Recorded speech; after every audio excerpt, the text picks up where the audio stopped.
बड़ी breaking news, Iran पहुंचे Cuba के राष्ट्रपति। 22 साल बाद क्यूबा के राष्ट्रपति का तेहरान दौरा है ये, और मिगुएल डियाज ने खामेनेई से की है मुलाकात। राष्ट्रपति रईसी से भी मिगुएल की मुलाकात हुई है।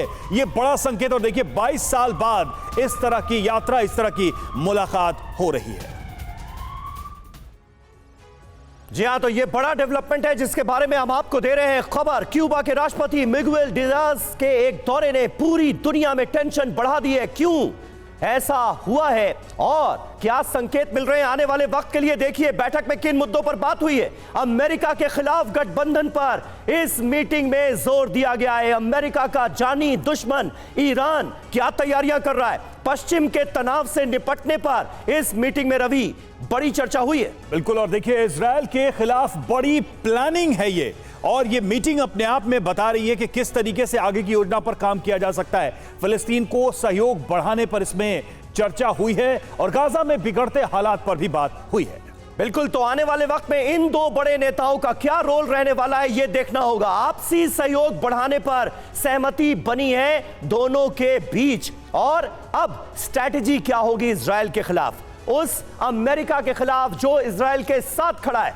अमेरिका और इजरायल का जानी दुश्मन ईरान आने वाले वक्त में क्या करने जा रहा है, मिडिल ईस्ट को कैसे सुलगाने की तैयारी हो रही है। आइए आपको बताते हैं कि इस मुलाकात के मायने क्या हैं, ईरान का क्यूबा प्लान क्या है। अमेरिका के खिलाफ नई मोर्चाबंदी की जा रही है। गाजा पर तमाम मुस्लिम देशों में एकता लाने की कोशिश की जा रही है, एकजुट करने की कोशिश की जा रही है उन्हें। बिल्कुल, और ईरान इसको लीड करने की कोशिश कर रहा है। क्यूबा को मोहरा बनाना चाहते हैं अरब देश, ऐसा लग रहा है, और क्यूबा के जरिए अमेरिका को उकसाने की कोशिश की जा रही है। लैटिन अमेरिकी कंट्री के माध्यम से यह प्रयास किया जा रहा है। क्यूबा के जरिए अमेरिका को उकसाने का यह प्रयास कितना सफल होगा ये तो भविष्य ही बताएगा। जी हां, अमेरिका को एक अलग फ्रंट में उलझाने की तैयारी भी यहां पर करता हुआ ईरान नजर आता है। 1962 जैसे अमेरिका क्यूबा तनाव का खतरा, यही वजह है कि इस पूरे रीजन में एक बार फिर मंडरा रहा है। यानी आने वाले वक्त में इस पूरे रीजन की शांति भी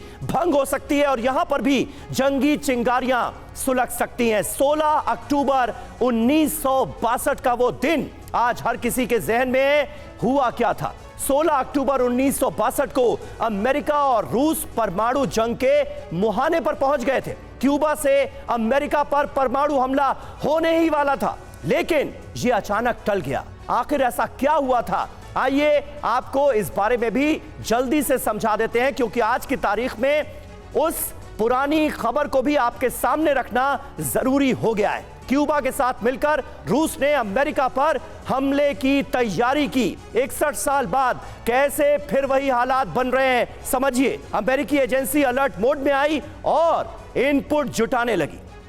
बिल्कुल, और देखिए अमेरिकी जासूसी विमान ने 928 तस्वीरें जुटाई थी अपने इस ऑपरेशन में, और क्यूबा में परमाणु मिसाइलों के जखीरे की बात भी सामने आई थी। यह सबसे बड़ा उस समय इंडिकेशन था कि किस तरीके का तनाव था। अमेरिकी सेना ने कैरेबियन सागर में क्यूबा को घेर लिया था। अमेरिका ने इसमें काउंटर ऑपरेशन की शुरुआत भी की थी। अचानक रूस ने जंगी जहाज वापस लेने का फैसला कर लिया था। जी हां, और 32 दिन के बाद रूस और अमेरिका बातचीत के लिए तैयार हुए इस मुद्दे पर। और जंगी हालात बने क्यों, यह भी जरा आपको समझाते हैं। शीत युद्ध के बाद अमेरिका रूस अपनी ताकत बढ़ाना चाहते थे, और आज की तारीख में भी वही तो होता हुआ हम देखते हैं। अमेरिका और रूस हर जगह आमने सामने नजर आते हैं। अमेरिका क्यूबा में वामपंथी सरकार गिराना चाहता था, और रूस क्यूबा में वामपंथी सरकार के पूरे सपोर्ट में था, समर्थन में था। अमेरिका ने तुर्की में मिसाइलें तैनात की थी। बिल्कुल, और देखिए अमेरिका के फैसले से रूस बहुत नाराज था, और बदले में रूस ने क्यूबा में परमाणु हथियार तैनात कर दिए थे, और इसी वजह से दुनिया उस समय भी परमाणु युद्ध के मुहाने पर आ गई थी। खासकर रूस और अमेरिका तनाव इस चरम पे जा चुका था।